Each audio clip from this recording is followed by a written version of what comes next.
어서 오세요. 안녕하세요. 네, 아유, 안녕하세요. 예. 저희 이제 2부로 가보겠습니다.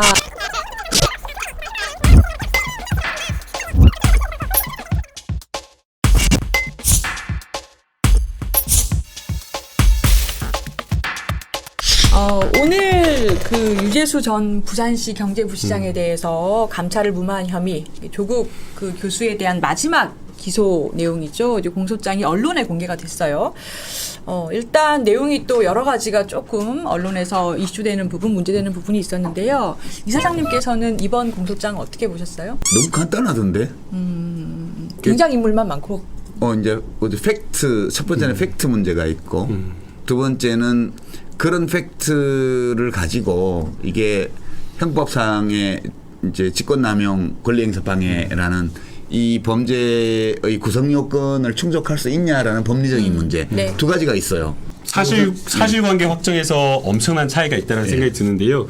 이게 그러나 뒤에가 좀 빠지지 않았나라는 생각이 들어요. 검찰이 유죄를 판단하기 위한 근거만 사용되어 있고 조국 교수님이 실제 이 감찰과 관련되어서 적절한 인사조치를 했다라는 부분에 대한 내용은 제대로 좀 평가가 아예 안 된 것 같아요. 그러니까 그 검찰이 제시한 팩트가 뭐예요? 요지를 추리면 아주 간단하던데 사실. 네, 요지는 크게 두 가지예요. 감찰을 해야 될 사안이 있는데 감찰을 하지 않았다. 그래서 직권남용이다라고 하는 건데요. 그 권리행사 방해를 했다라고 하는 것의 대상이 두 가지입니다.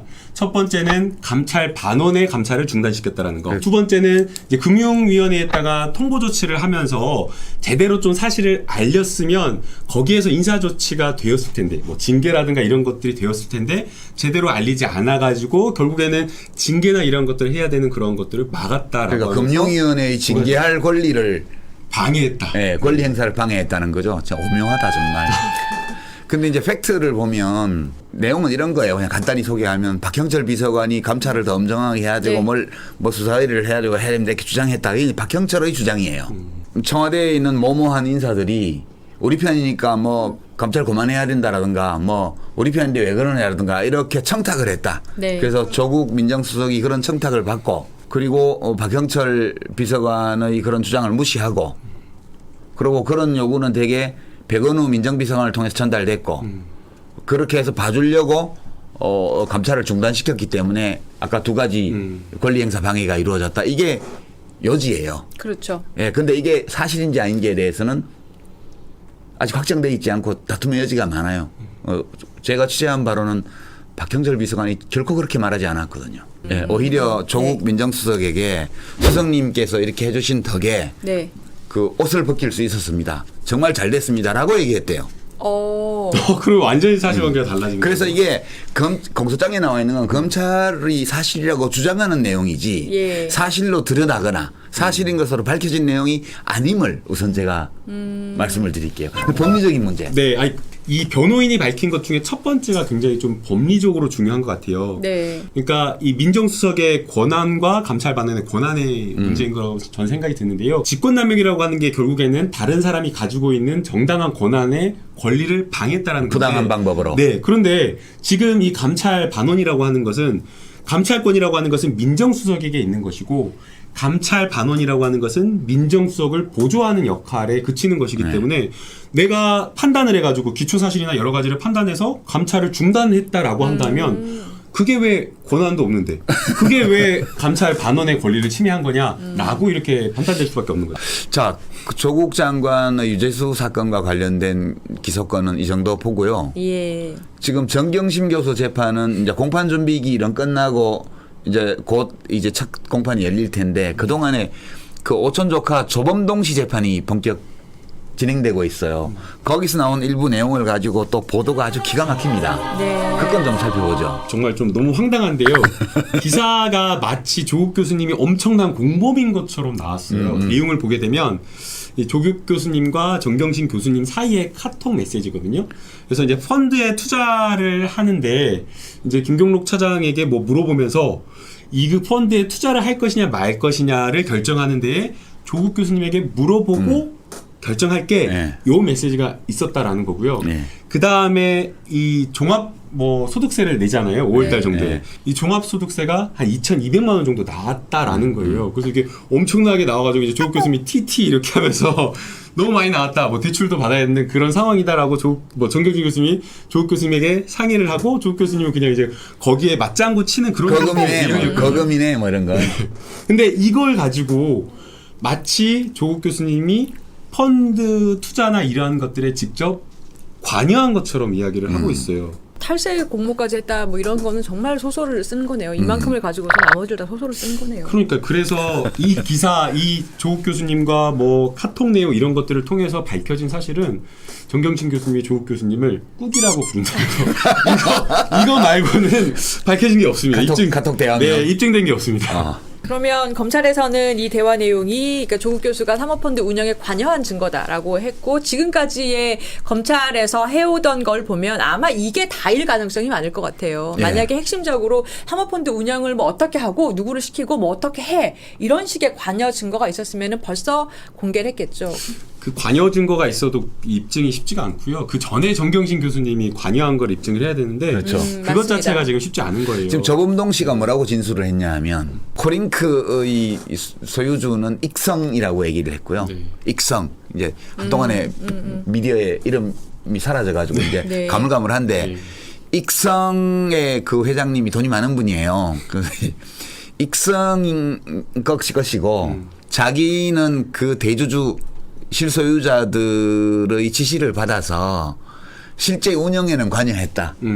그 얘기예요. 실무자인 거. 예, 네, 실무자로서 실무자 정도. 운영에 관여했다는 거예요. 그러면 코링크의 실소유주가 조범동이고 조범동은 다만 정경심의 소유권을 차명으로 보유했을 뿐이라는 검찰의 이 이야기는 조범동 씨의 진술과 완전 어긋나는 거예요. 그러니까 그 조국 교수님에 대한 어떤 공직자윤리법이나 자본시장법 위반의 유죄가 인정이 되려면 처음부터 하나하나 다 네. 단계를 밟아가서 사실관계와 유죄 입증이 되어야 돼요. 근데 아주 기초적인 전제가 되는 제일 전제가 되어야 될 조범동이 코링크피의 실소유자라는 것 자체가 인정이 되고 있지 않은 그런 예. 상황인 거죠. 그 이제 재판은 더 지켜봐야 되겠지만 재판부의 판단은 어떨지. 네. 만약 그게 자빠지면 도미노예요, 그죠? 그쵸. 그 다음에는 정경심 재판 중에 상당수의 혐의가 넘어지는 거고. 그게 넘어지게 되면 조국을 갖다 붙여놓은 거 또 같이 넘어지는 거예요. 그래서 조범동 씨 재판이 중요한데요.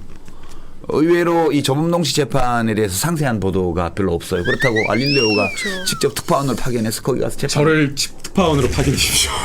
제가 다녀오겠습니다. 안 되면 종종 전화 연결이라도 할게요. 알겠습니다. 네. 자, 그러면 네. 이제 추미애 장관이 왔어요. 네. 와서 대검 간부들을 거의 전원 교체를 해버렸어요. 예.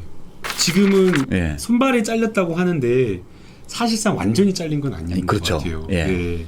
그러니까 고위 간부 지방 검사장급의 그 간부만 갈린 거고. 검사장급만 갈린 그러니까 거죠. 지금 사실 어떻게 보면 오히려 지금 검사장이 지금 그 상가집에서 항명 사건을 겪는 것처럼 예, 예. 위아래로 끼어 있는 형국인 그렇죠. 거죠. 네. 근데 사실은 지난번 검사장급 인사를 네. 보면 예. 추미애 장관이 이 검찰 인사위원회를 열었고 그리고 그 전날 그 전전날 이제 의견을 내라고 얘기를 했고 인사위원회가 끝나고 나서 청와대 결재를 6시간이나 미루면서 기다렸고 이거는 추 장관이 명분을 쌓아가기 위해서 수순을 하나하나 밟아간 측면이 그러니까 싸움 좀 해본 분이에요. 추미애 장관은 그 순둥이 같은 조국 장관하고는 달라요. 감찰권은 아직 행사 안 했어요. 맞습니다. 감찰권은. 감찰해야 될 게 많아요. 많은데도 추미애 장관이 인사권으로 충분하다고 판단하는 것 같죠. 그렇게 해서 일단 검사장 인사를 했어요. 그 지금 중간 간부 인사도 어떻게 할까 이렇게 생각을 해보면 추미애 장관 혼자서 하는 게 아니에요. 인사권은 종국적으로 재청권이 네. 장관에게 있는 것이지 대통령이 하는 거잖아요. 네. 이 대통령이 검사장 인사를 그렇게 했다는 것은 저는 불신임의 표현이라고 이미 논평을 했어요. 네. 윤석열 장관이 헌법의 원리와 견제와 균형의 원칙에 맞게끔 정도를 걸어서 이 수사를 하고 있느냐에 대해서 대통령이 일정 수준의 불신을 표명한 거라고 저는 보는 거예요. 그리고 조국 수사는 다 끝났어요. 기소했어요 이미. 네. 맞습니다. 이미 예. 정경심 교수 관련 건도 다 기소했고 유재수 씨 관련 건도 기소를 했기 때문에 수사는 끝났어요. 더 조국 수사를 할 수 있는 게 아무것도 안 아니에요. 남아있죠. 지금은 공판 담당 검사가 법정에서 지금까지 자기들이 축적한 유죄의 증거들을 제시하고 변호인이 그 증거들을 탄핵하는 증거들을 제출할 때 그걸 방어하는 일만 남았고요. 이미 무기 대등의 원칙에 따라서 법정에서 마주치게 돼 있어요. 맞습니다. 더 이상 강제 수사할 수 없어요. 네. 근데 그런 판국에 뭐 살아있는 뭐 권력의 수사를 방해하기 위해서 이 인사를 한다는 건 말도 안 되는 거거든요. 네. 그 저는 상당한 대폭의 중간 간부 인사도 하리라고 봐요. 그 여하튼 저는 윤석열 총장이 지금부터라도 정도를 걸어서면 좋겠고요. 정상적인 검찰총장으로서의 업무 방식 이런 것들을 되찾았으면 좋겠어요. 좋겠고 7월에 이제 공수처가 뜨면 네. 그동안에 검찰이 덮어버렸던 수많은 사건들이 이제 공수처로 진정이 들어갈 거예요. 네. 그리고 검찰의 가장 큰 권력은 칼로 찔러서 죽이는 것도 위력적이지만 네. 덮어주는 힘이 굉장히 크거든요. 네. 검찰이 덮어주는 건 지금까지 범죄가 안 됐어요. 공수처가 생기면 그 범죄가 될 수 있습니다. 네. 그러면 대한민국에 힘 있고 권력 있고 돈 있는 사람들이 뭘 믿고 있어요? 나는 빠져나올 수 있다. 돈이면 된다. 뭐 이런 거 아니에요. 네. 근데 그것이 최소한 약화된다면 저는 이 갑질하는 사람들이 어느 정도라도 위축될 수 있을 거라고 봐요. 그래서 큰 기대를 겁니다. 저는. 네. 기대됩니다. 자, 오늘도 함께해 주신 시청자 여러분 고맙습니다.